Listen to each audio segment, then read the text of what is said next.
least alam niyo kung sino pa talaga si Ex Valencia.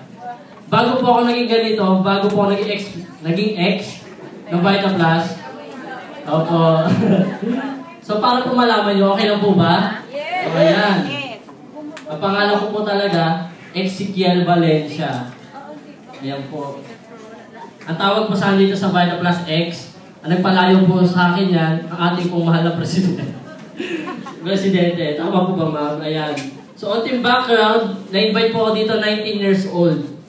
So kami po yung mga, siguro, first wave na mga kabataan dito sa Vita Plus na talagang, walang resulta. Ayan. Di ba? wala po talaga resulta. Then, nung nag-start po ako dito, ano po dito? Si Don Barreto. Ang kinikita ko, 4,000, di ba pare? Pinapagal niya, yayaman ka dito 4,000? O talaga? Yayaman ako niyan? Opo, sila po nag-motivate sa akin.